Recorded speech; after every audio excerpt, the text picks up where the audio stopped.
Assalamualaikum warahmatullahi wabarakatuh.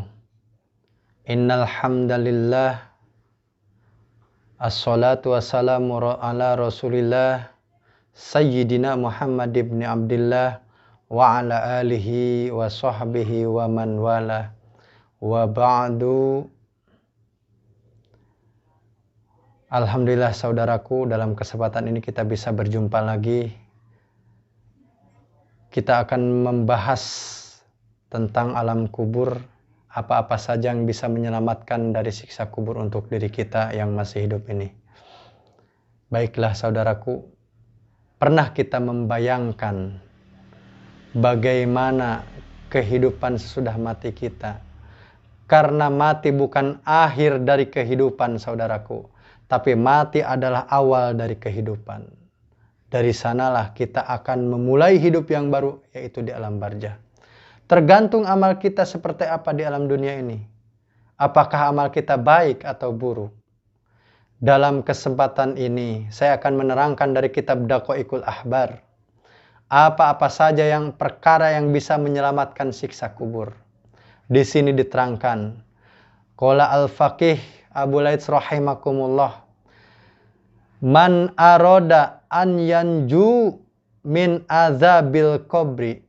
Barang siapa yang ingin selamat dari siksa kubur, tempat ia kembali nanti, fa'alaihi, maka untuk orang itu, ayyulajima, untuk mewajibkan dirinya, arba'atu asya'a, 4 perkara. Wa yajtanibu, dan harus menjauhi arba'atu asya'a, 4 perkara pula. Apa sih yang 4 perkara yang harus kita wajibkan untuk diri kita saudaraku? Yang pertama adalah hafidhus sholati, adalah menjaga sholat yang 5 waktu. Sebaik apapun sholat kita, sebagus apapun gerakan sholat kita, kalau sholatnya dilalaikan saudaraku, Allah telah berfirman dalam surat Al-Maun, wailul lil musallin, celakalah orang-orang yang sholat. Siapa itu orang sholat? Alladzina hum an sholatihim sahun, yaitu adalah orang-orang yang sholatnya dilalaikan. Celaka orang itu saudaraku. Kalau kita ingin selamat dalam siksa kubur nanti, di alam barzah nanti, jagalah sholat yang 5 waktu. Dikala adzan berkumandang, ambillah air wudu, langsung kita sholat. Setelah adzan itu langsung kita sholat saudaraku. Itulah menjaga sholat yang 5 waktu, bisa menyelamatkan antum semua dari siksa kubur. Yang kedua saudaraku, wassodaqotu, dan kedua, banyak bersodakoh. Kalau kita punya uang 100.000, kita ambil 10.000 untuk sodako. Kalau hitungan matematika orang dunia, 100.000 diambil 10.000 ada tinggal 90.000. Tapi Rasul bersabda, mana kosomalun min sodakotin bal yazdad. Tidak ada hartamu berkurang karena sodakoh, tetapi harta itu akan bertambah dan berkembang. Itu sodakoh di dunia saudaraku. Di alam barzah nanti sodakoh yang akan menjagamu, yang akan menjadi perisaimu dari malaikat kiramal katibin, dari malaikat munkar wa nakir.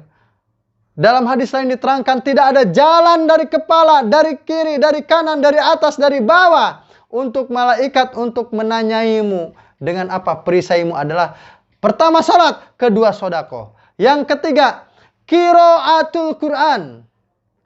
Perbanyaklah baca Al-Quran. Kapan sih baiknya baca Al-Quran saudaraku? Kalau kita jadi orang sibuk, waktunya tidak luas tapi waktu selalu sempit, bacalah ayat Al-Quran walaupun 1 ayat setelah sholat. Seperti apa? Kita setelah sholat kita baca Bismillahirrahmanirrahim, Qul huwallahu ahad, Shadaqallahul adzim, itu baca Quran. 1 ayat engkau baca bisa menyelamatkan engkau dalam kubur nanti dari siksanya munkar wa nakir. Seterusnya saudaraku, Wa kasratu tasbihi, dan perbanyaklah membaca tasbih. Tasbih yang mana saudaraku?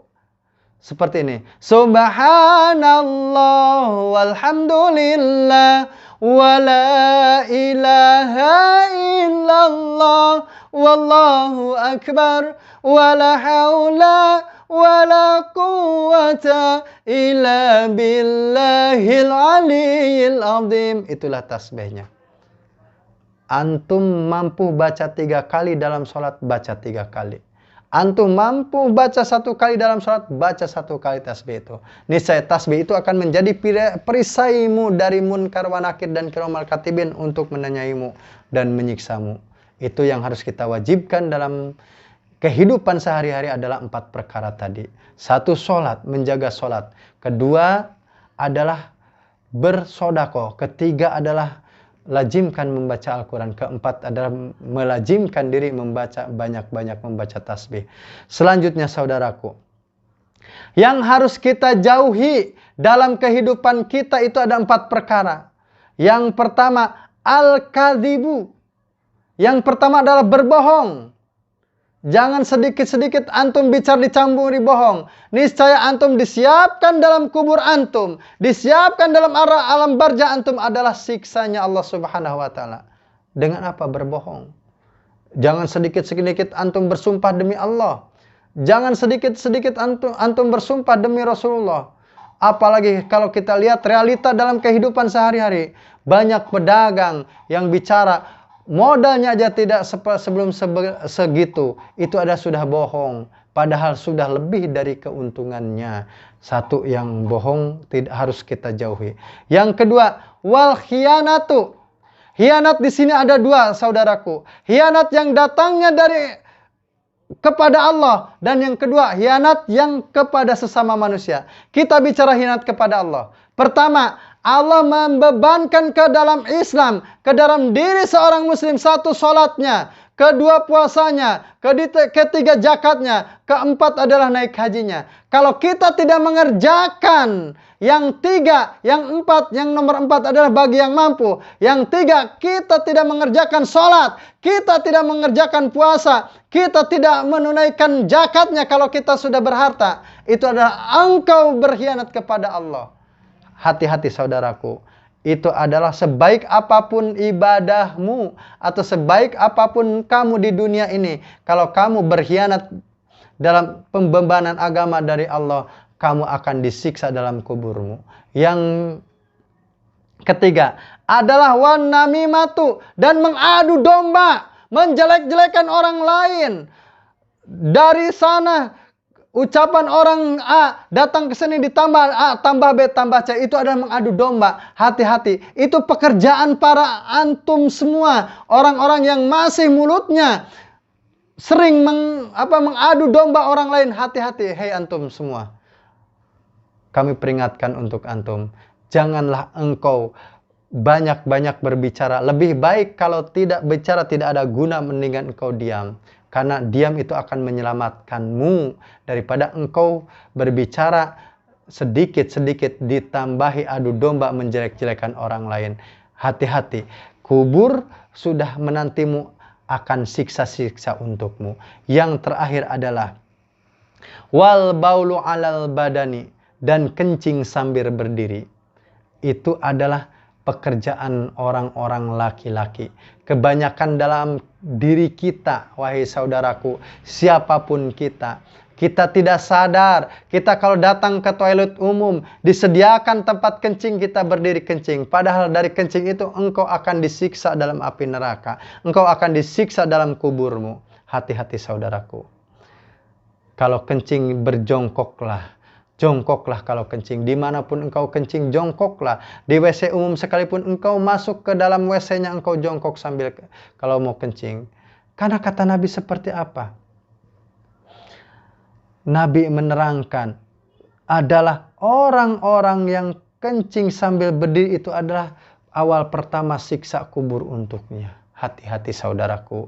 Mungkin dalam kesempatan ini, dalam tausiah singkat ini, ada manfaat wabil khusus untuk diri saya pribadi, umum untuk antum yang bisa mendengar, melihat, dan memutar video ini. Wallahu a'lam bishawab.